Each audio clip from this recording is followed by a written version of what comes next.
जमलेल्या माझ्या तमाम हिंदू बांधवांनो, भगिनींनो आणि मातांनो,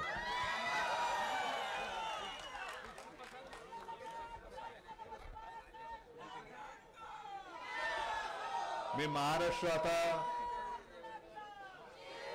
पूर्ण फिरतो आहे, फिरणार आहे। आणि या माझ्या फिरण्यामध्ये मी कोणती यात्रा अथवा मोठा काही दौरा असा आयोजित नाही केलेला आहे। मी या माझ्या कार्यक्रमाला कुटुंब संवाद असं मी म्हणतोय। कुटुंब संवाद, तुम्ही माझे कुटुंबीय आहात आणि त्या कुटुंबियांना भेटण्यासाठी मी आलेलो आहे। एक 2 दिवसापूर्वी रायगडमध्ये होतो, कालपासून सिंधुदुर्गचा म्हणजे या मतदारसंघाचा दौरा सुरू केला। करता करता आज तुमच्याकडे आलो, याच्यानंतर पुढे चिपळूणमध्ये जायचंय। आणि साहजिकच आहे, मध्ये मध्ये जे काही दगडधोंडे येत आहेत त्या दगडधोंड्यांना ओलांडून तर जावंच लागतंय। तुम्हाला भेटण्यापूर्वी मी राजनच्या मतदारसंघात होतो आणि राजनच्या मतदारसंघातून या मतदारसंघात आलोय। म्हणजे एका निष्ठावंताची पाठ थोपटायला आणि गद्दाराच्या पेकाटात लाथ मारायला आलेलो आहे। नाही, 50 खोके तर घेतलेच, आता किती खोके, आगडबंब खोके म्हणजे त्याच्या इमारती होतील एवढे खोके गिळतायत। तरी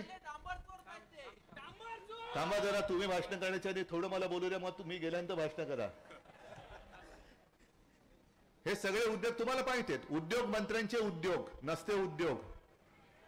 तसं पाहिलं तर हे म्हणे बाळासाहेबांचे विचार घेऊन पुढे चाललेत।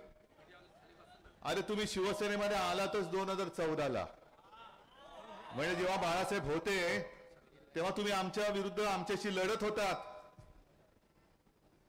लाचारी करून माझ्याकडे आलात।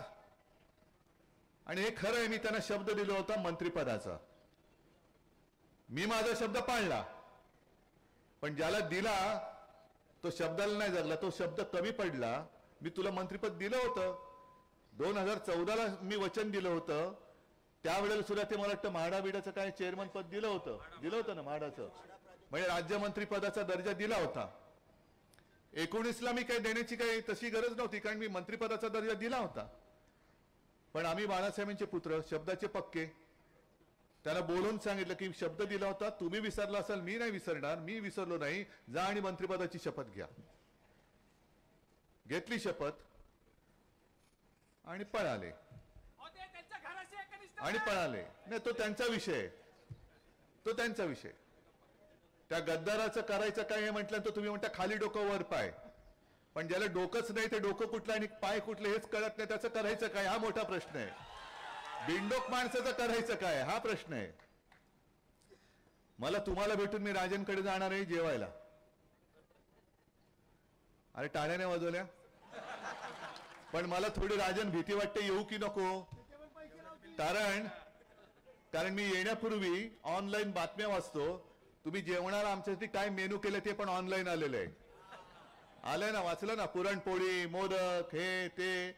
आता आम्ही गेल्यानंतर पुन्हा त्याचा खर्च मांडायला ते नालायक अधिकारी तुमच्याकडे आले तर माझी जबाबदारी नाही, अशी जबाबदारी टाळणार नाही, तुमची पूर्ण जबाबदारी माझी आहे। पण नीच माणसं कशी असतात हे राजांनी मला दिले, त्यांच्या घरी ते कुठे हे ठेवा, त्यांच्या घरी आल्यानंतर, कारण अडकवायचं नाही याला, मग ती मालमत्ता किती म्हणजे तुमचा लोकप्रतिनिधी किती भ्रष्ट आहे, त्या भ्रष्टपणामध्ये त्यांनी जे किमती लावलेल्या आहेत, लाकडी चेअर व बाळासाहेब